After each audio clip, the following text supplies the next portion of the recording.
Hello and welcome back to my channel, Engineer Fucks Things Up, and today we are going to do an oil service on my 2008 Volkswagen Passat 1.9 TDI.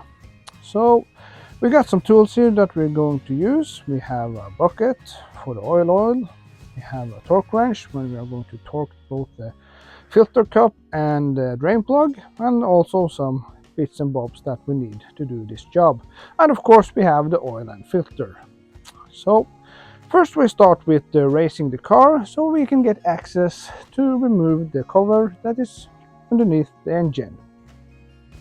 The cover underneath the engine is held in place by 3 screws on this side, and also we have 3 more bolts here in the back part of the plate. And on the other side there are 3 more screws, and there's also 1 more screw in the front that needs to be removed before we can get the cover off. So with that being said, let's get on with it.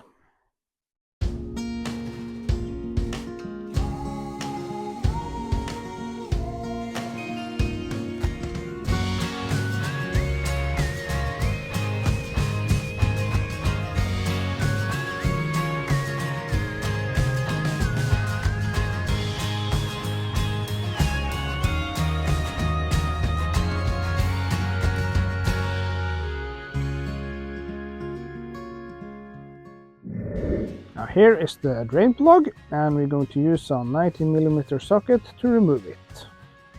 Now this should come off without too much hassle if you have torqued it to the correct spec last time you did this.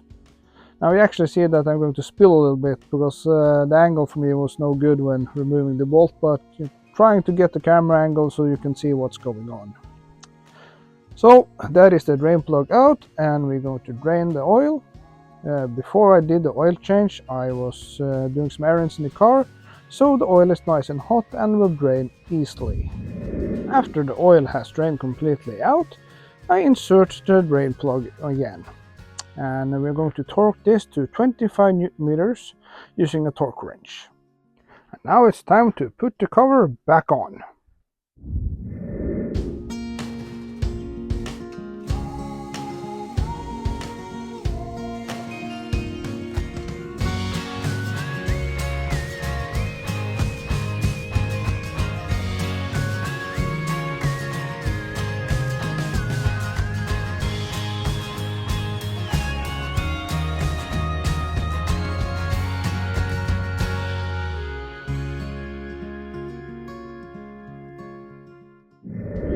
We then lower the car to a more comfortable working height before we get started on replacing the filter.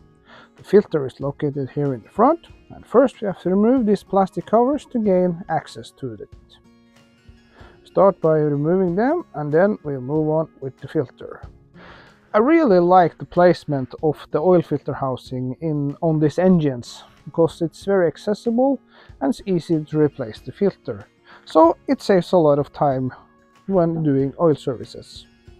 We use a 32mm socket to remove the lid on the oil filter housing, and we are able to get the oil filter out. We gently take it out and put it in the bucket.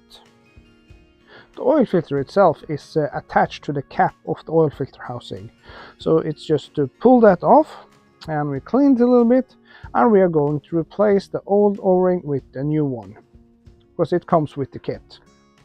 We remove the oil O-ring, and we are going to put the new one on. I fiddle a little bit with this because, always when you're filming, things doesn't go as smooth as they usually do. And here I actually dropped the oil cap, but I managed to get the new O-ring on eventually, and we are getting ready to install the oil filter and the oil filter cap. So we take some oil and apply to the O-ring so we get a smooth surface, and it will come off a bit easier when we take it off the next time. I can see it is 25.5 Nm, so that is what we are going to torque it with. We take the new oil filter, attach it to the cap, and we're going to screw it down. First we just screw it gently down by hand until we can't tighten it with the hand no more, and then we torque it to 25.5 Nm as the specs said. So when we finished with torquing, we move on and we start to fill oil on the engine.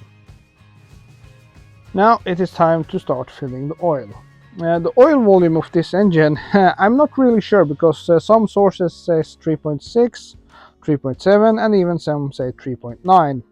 But at the end of this video I will show you just how much oil I ended up adding to the engine. So I used this Mobile One 5W30. I'm really happy with Mobile One oil, so that is my preferred brand to use. But if you use different brands, I'm sure that will be okay. So we add the oil, and first off I start to add about 3 liters before I check the level.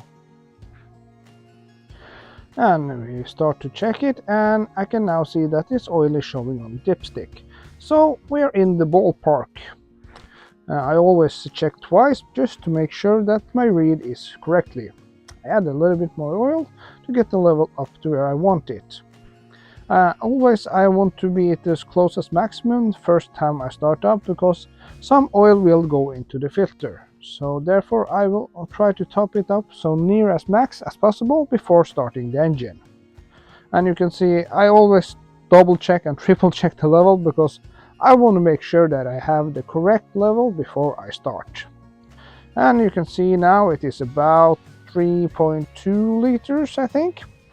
And we are getting close, so we can start the engine. I put the cap back on, and we're going to tidy up a little bit in the engine bay, and we're going to try to start the engine.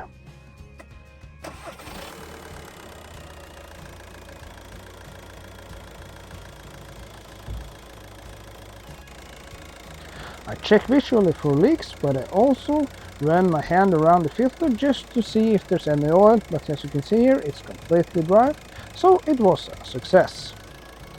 Now it is time to put on the plastic covers in the engine bay.